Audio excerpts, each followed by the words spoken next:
আজকে ঘুম থেকে উঠেছি তখন ভোর ৫টা। তাড়াতাড়ি আজকে উঠতে হয়েছে, তার কারণ হলো আজ বছরের প্রথম দিন, মানে পয়লা বৈশাখ। আজকে তোমাদের দাদা ভাইয়ের পুজো রয়েছে, গণেশ পুজো। তো সেই কারণে একটা তাড়া তো ছিলই যে সকাল সকাল উঠতে হবে, কারণ তোমাদের দাদা ভাই ওই 6:30টার মধ্যে পুজো করতে বেরিয়ে যাবে। তার আগে একটু স্নান করবে, কিছু কাজকর্ম রয়েছে। তো সেই কারণে আমিও ভাবলাম আর দেরি না করে সকাল সকাল ঘুম থেকে উঠে পড়ি। বছরের প্রথম দিন সকাল করে ঘুম থেকে উঠলে তবে তো দিনটা ভালোভাবে শুরু হবে। তো সকালের আমার কাজকর্ম সেরে নিয়ে স্নান করে নিয়েছি, আর এই যে জামা কাপড়গুলো সমস্ত পুকুরের ধারটাতে এসে মেলে দিচ্ছি। এখন সবে সবে রোদ উঠছে, 6:30 এখনো বাজেনি, এখনো কলে জলও আসেনি। ওই ট্যাঙ্কির থেকে জল নিয়ে স্নান করে নিলাম। সকালবেলার ওই ঠান্ডা জলটা গায়ে ঢালতে কিন্তু বেশ ভালো লাগছিল। আজ পয়লা বৈশাখ। সব ভাইকে জানাই নববর্ষের প্রীতি ও শুভেচ্ছা। গুরুজনদেরকে আমার প্রণাম জানাই, আর ছোটদেরকে জানাই আমার আন্তরিক ভালোবাসা। তো সকালবেলায় একটা নতুন কাপড় পরে নিয়েছি। এই কাপড়টা নীল পুজোর দিনকে পরার কথা ছিল, কিন্তু শারীরিক অসুস্থতার কারণে আমি নীল পুজো করিনি, আর সেই কারণেই আর এই কাপড়টা ভাঙা হয়নি। তো মা বললো আজকে সকাল সকাল এই কাপড়টা পরেই ঠাকুর ঘরে যেতে। তো সকাল সকাল একদম সুন্দরভাবে স্নান করে নতুন কাপড় পরে তৈরি হয়ে নিয়েছি। নমস্কার বন্ধুরা, আমি প্রিয়াঙ্কা। কেমন আছো তোমরা সবাই? আশা করছি তোমরা সবাই খুব ভালো আছো এবং সুস্থ আছো, আর আমিও খুব ভালো আছি, আমার পরিবারও সুস্থ আছে। আমার আরেকটি নতুন ব্লগে তোমাদের সবাইকে অনেক অনেক স্বাগত জানাই। সবাইকে জানাই বাংলা নববর্ষের প্রীতি ও শুভেচ্ছা। সবার সারাটা বছর খুব ভালো কাটুক, আনন্দে কাটুক এবং জীবন সুখ সমৃদ্ধিতে ভরে উঠুক। সবার জন্য এই কামনা করেই আজকের ব্লগটা এখন থেকে শুরু করছি। সকাল সকাল উঠে আজকে দেখতেই পারলে সকাল সকাল আজকে কাজকর্ম সমস্ত কিছু একদম কমপ্লিট করে নিয়েছি। আজকে মায়েদের কাপড় পরাতে হবে। এই কয়দিনে শরীরটা এতটাই খারাপ ছিল যে এই কাজটা, মানে এই বিশেষ কাজটা আমার করা হয়ে ওঠেনি। তো আজকে একদম সকাল সকাল উঠে কাজকর্ম সেরে নিয়ে শ্যাম্পু করে নিয়েছি, দিয়ে এই কাপড়টা পরেছি। একটা নতুন কাপড় পরলাম, বছরের প্রথম দিন একটা নতুন বস্ত্র গায়ে দেবো না, সেটা তো হয় না। তো একদম নতুন একটা কাপড় পরে নিয়ে এইবার যাচ্ছি মায়ের কাছে। মাকে নতুন কাপড় পরাবো। আগের দিন তো তোমরা দেখতেই পারলে মায়ের ভক্তরা মাকে অনেকগুলো কাপড় দিয়ে গেছে, তো তার মধ্যে থেকেই একটা আজকে পরাবো। তাহলে চলো সঙ্গে থাকো।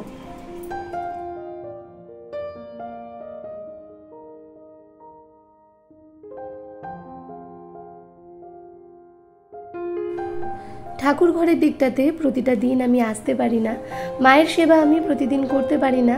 এই কাজটা আমার শাশুড়ি মাই করেন।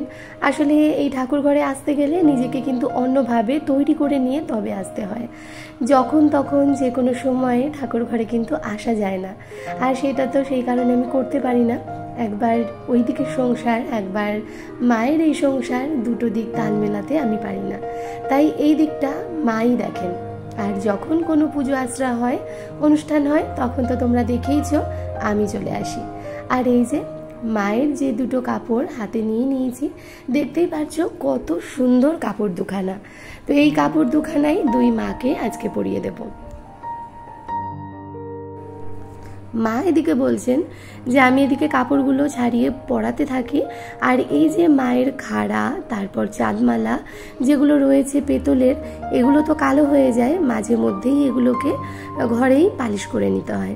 তো এগুলো সমস্ত মা বলছে নামিয়ে দিতে। মা এদিকে বসে বসে এগুলো সমস্ত পালিশ করবেন, আর আমি এদিকে মায়ের কাপড়গুলো চেঞ্জ করিয়ে নেব। তাহলে চলো মাকে আজকে নতুন সাজে সাজানো যাক।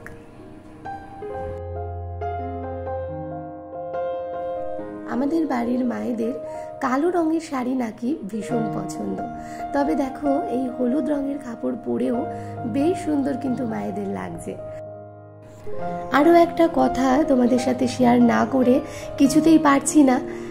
আমাদের মায়েদের শাড়ি যখন পছন্দ হয়, যে কোনো শাড়ি তার অবশ্যই পছন্দের, তবে হয় না যে কোনো শাড়ি ভীষণ মনে ধরে। তো আমাদের মায়েদের ক্ষেত্রেও শাড়ি যখন ভীষণই তার মনে ধরে, তখন কিন্তু শাড়ি পরানোটাও ভীষণ সুন্দর হয়। আর যদি তার শাড়ি মন মতন না হয় তখন দেখেছি শাড়ি পরানো কিছুতেই সুন্দর হয় না।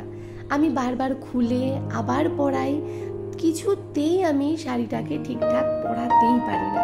আর তার যে শাড়িটা যখন পছন্দ হয় তখন না সেই শাড়িটা খুব সুন্দর করে পরানো হয়।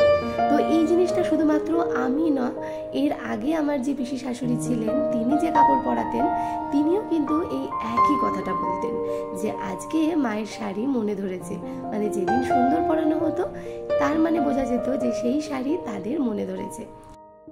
কথাগুলো বলতে বলতে না গায়ে রীতিমতো কাটা দিচ্ছে আমার। তো সত্যি এই জিনিসগুলো কিন্তু আমরা ভীষণই বুঝতে পারি। আজকে একটা প্রশ্ন তোমাদের কাছে করছি, আজকের মায়েদের কাপড় পরানো দেখে তোমরা বলো তো মায়েদের আজকের কাপড়গুলো পছন্দ হয়েছে কিনা, তোমরাই কমেন্ট করে জানাও। আর আগামী দিনকে আমি বলবো যে তোমাদের উত্তরটা ঠিক হলো কিনা। তোমাদের হয়তো মনে হতে পারে যে আমি কি করে জানবো যে মায়েদের কাপড় পছন্দ হয়েছে কিনা। আসলে যেহেতু আমি কাপড় পরাই, আমি কিন্তু ওই পরিয়েই বুঝতে পারি যে মায়ের আজকে পছন্দ হলো কিনা।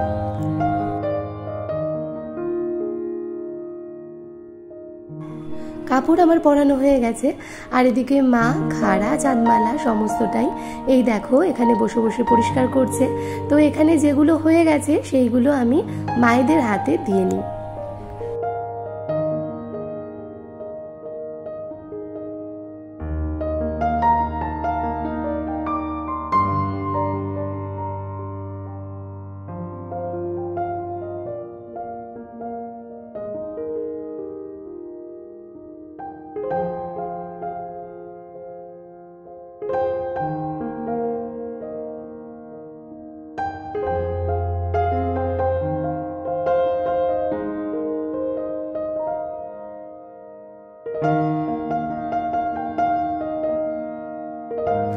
এবার তোমরাই বলো তো আমাদের বাড়ির মায়েদেরকে তোমাদের কেমন লাগছে আজকের নতুন বছরের নতুন কাপড় পরে। আজকে শুধুমাত্র মায়েদেরই নয়, আমার রাধা গোবিন্দ আমার গোপাল সবাইকেই আজকে নতুন জামা কাপড় পরিয়ে দিয়েছি। তো এই যে রাধা রানীকে একদম সুন্দর করে পরিষ্কার করেছি, তারপর তাদের যে গয়নাগাটি সেগুলোকেও খুব সুন্দর করে একদম পরিষ্কার করে তারপর সিংহাসনে তুলে রেখে দিচ্ছি।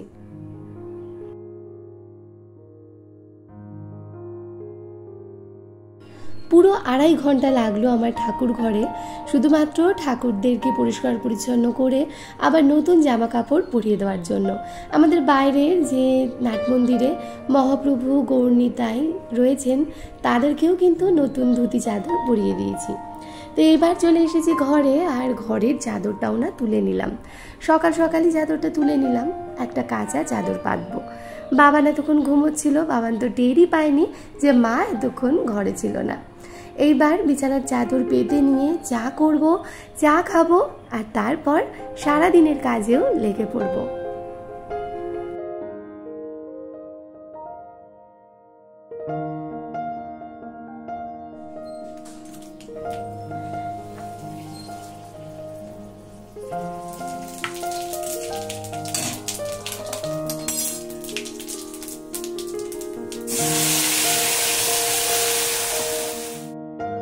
বছরের প্রথম দিন আর সকালের জলখাবারটা একটু অন্যরকম করব না তা কি করে হয়। বছরের প্রথম দিন আমরা জানি নতুন কিছু পড়তে হয়, ভালো কিছু খেতে হয়, তাই সকালবেলায় আজকে ভাবলাম একটু ছোলার ডাল করি আর তার সাথে লুচি। তো ছোলার ডাল আমার বাবান আমার একদমই পছন্দ করে না, তাই বাবানের জন্য সাদা আলু চচ্চড়ি করে নেব। আর এখানে ডাল সেদ্ধ করে নিয়েছি, বেশ একটু শক্ত শক্ত দানা দানা করে। ছোলার ডাল একদম গলে গেলে না একদমই ভালো লাগে না, তাই একটু দানা করে সেদ্ধ করেছি। আর এখানে গোটা জিরে, তেজপাতা, শুকনো লঙ্কা তেলে ফোড়ন দিয়ে আদা কাঁচা লঙ্কা বাটা এর মধ্যে দিয়ে নিলাম, একটু জিরের গুঁড়োও দিয়ে নিয়েছিলাম। তো সমস্ত মশলাটা তেলের মধ্যে বেশ কষিয়ে নিচ্ছি। মুদিখানার বাজার যেদিনকে আনলো হিঙের কথাটা বলতে একদম বেমালুম ভুলে গিয়েছিলাম। তো হিং আজকে আর দিচ্ছি না, ওই ভাজা মশলা দিয়েই ছোলার ডালটা রান্না করে নিচ্ছি। 1 চামচ ভাজা মশলা আর তার সাথে একটু ঘি দিয়ে ছোলার ডালটা নামিয়ে নিয়েছি। আর বাবানের জন্য এখানে করেছি সাদা আলুর চচ্চড়ি। বাবান তো আবার ছোলার ডাল খাবে না, তাই বাবানের জন্য এই ব্যবস্থা। আর এদিকে ময়দার গুচিগুলোও কিন্তু করে নিয়েছি। তোমাদের দাদা ভাই পুজো করতে চলে গেছে সেই অনেকক্ষণ, আস্তে আস্তে হয়তো 12টা 1টা বেজে যাবে। এসে আর সে লুচি খাবে না, তাই এদিকে না রান্না বান্নাটাও কিন্তু তাড়াতাড়ি বসিয়ে দেব।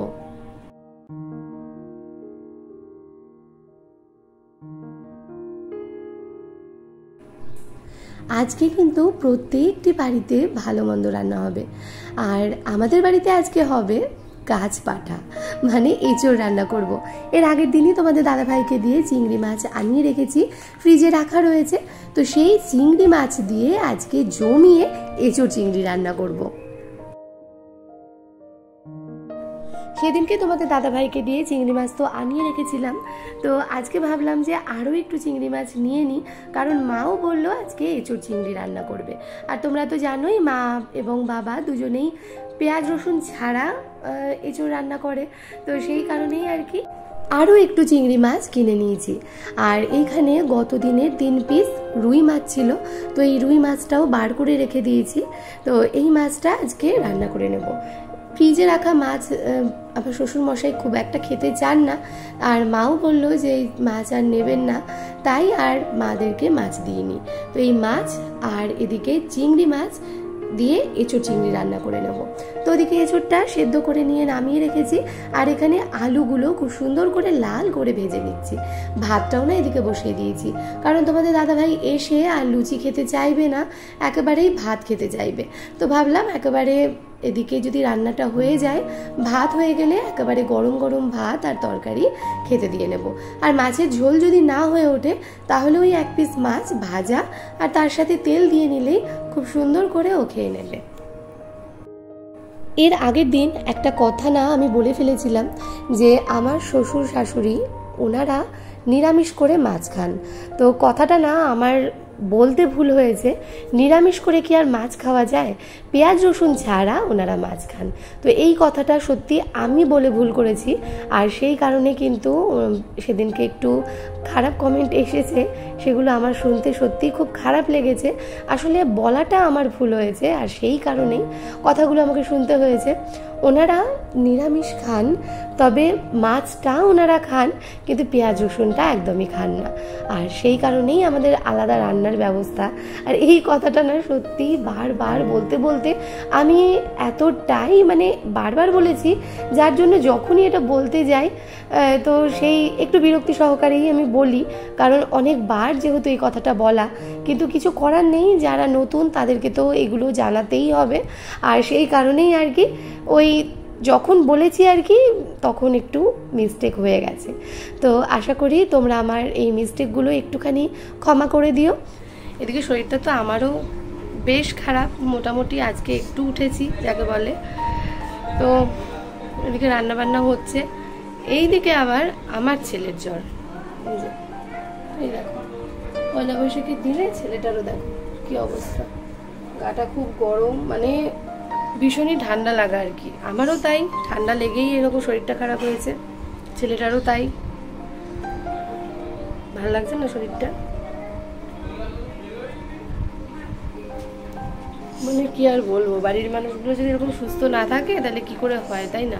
বিশেষ করে বাচ্চা, নিজের তো একরকম চলছে, চলতে হবে, কিছু করার নেই, কিন্তু বাচ্চা যদি শরীরটা খারাপ হয় তাহলে আর কিছুই ভালো লাগে না।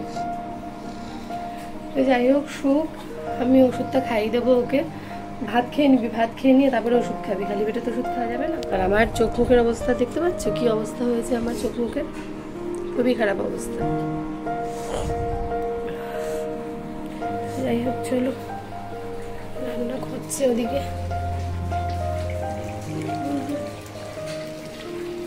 চুলের তরকারি করছে।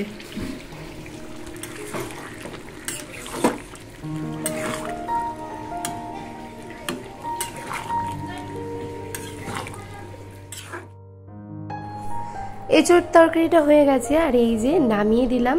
আর ক্যামেরা সেটিংসটা একটু গন্ডগোলের জন্য আবার আজকে আমার সেই রাইট হ্যান্ড লেফট হ্যান্ডের প্রবলেমটা হয়ে গেছে, তো আশা করি তোমরা একটুখানি অ্যাডজাস্ট করে নেবে। ভাতটাও হয়ে গেছে। আর এইবার এই মাছের ঝোলটা করে নেব, তাহলেই আজকের মতো রান্নাটা হয়ে যাবে।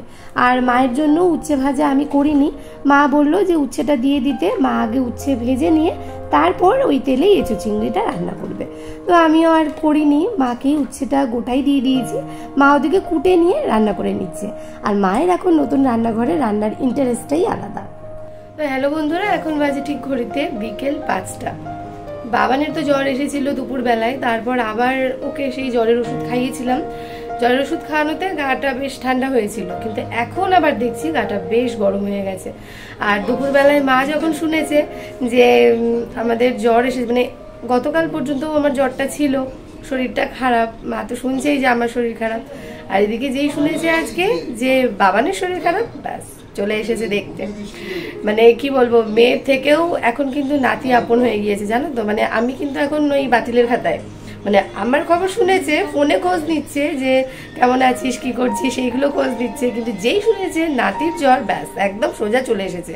আর আমার বাবা নিশ্চয়ই কাজে ব্যস্ত রয়েছে, নাহলে বাবাও আজকে ঠিক চলে আসতো। তো এই যে মা এসেছে,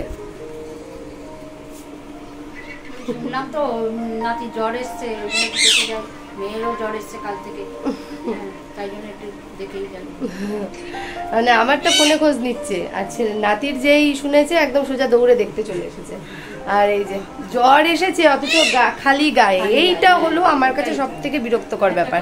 কিছুতেই গায়ে একটা পাতলা গেঞ্জি কিছুতেই দেবে না, জ্বর গায়ে অন্তত হাত কাটা গেঞ্জি দেয়, কিছুতেই দেবে না। মানে এগুলো জানি না, বুঝি না, এরা একদম সবাই, এর বাবা, ও, ওর দাদু, এরা তিনজনাই গায়ে গেঞ্জি ছাড়াই থাকে সব সময়। যখনই দেখবে এদের গায়ে গেঞ্জি থাকে না। তো সুতরাং এই নিয়ে তোমরা কিন্তু আমাকে কখনোই কমেন্ট করো না, কারণ ওরা খালি গায়েই থাকে, এই হলো এদের প্রবলেম। তো যাই হোক, মা এদিকে সিঙ্গারা নিয়ে এসেছে আর আমি চা বসিয়েছি। এই যে চাটা না কথা বলতে গিয়ে একটুখানি উতলেও গিয়েছিল, আবার কমিয়ে দিলাম। তো এদিকে সিঙ্গারা নিয়ে এসেছে, সিঙ্গারার সাথে চা একদম দারুণ জমে যাবে। তাহলে চলো মায়ের সাথে একটুখানি কথা বলি, তারপর ফিরে আসছি। কথায় আছে আসলের থেকে সুদ নাকি বড়, তো সেই কথাটা না আজকে একদম হাড়ে হাড়ে টের পেলাম। আসল আমি, অথচ সুদের দামটা আসলের থেকেও কতটা বেশি। এখানে মায়ের জন্য আর বাবার জন্য কিছু ফল দিয়ে দিলাম, দুটো লাড্ডু দিয়ে দিলাম, তোমাদের দাদাভাই নিয়ে এসেছিল পুজো করে। তো আজকের দিনে একটু মিষ্টি দেবো না, তা কী করে হয়, তো দুটো লাড্ডু এদিকে দিয়ে দিয়েছি। আর এখানে এঁচোড় চিংড়ি করেছিলাম, সেখান থেকে কিছুটা তরকারি মায়ের জন্য দিয়ে দিলাম, মানে মা বাবা দুজন মিলেই খেয়ে নেবে আর কি। মা চলে গেছে অনেকক্ষণই হলো, আর চায়ের সমস্ত বাসন কোসনগুলো অনেকগুলো জমেছিল, তো সেইগুলো এদিকে মেজে ঘষে নিলাম। বাবান আজকে আর পড়তে বসেনি, কারণ আজকের দিনে বললো পড়তে বসবো না, তাছাড়াও শরীরটা একটু খারাপ যেহেতু। আর এদিকে আবার তোমাদের দাদা ভাই বেরিয়েছিল জল আনতে, বেশ গরম লাগছে, তাই একটা স্প্রাইট কিনে নিয়ে এসেছে। বাবান খাবে না, যেহেতু বাবানের ঠান্ডা লেগেছে, আমি, মা, বাবা এবং তোমাদের দাদা ভাই চারজনেই খেয়ে নেব। তাহলে চলো আজকের ব্লগটা এখানেই শেষ করছি। কেমন লাগলো আজকের ব্লগটা কমেন্ট করে জানাতে ভুলো না। তাহলে সবাই সুস্থ থেকো, ভালো থেকো এবং অলওয়েজ হ্যাপি থেকো। আর হ্যাঁ, আমায় মনে রেখো।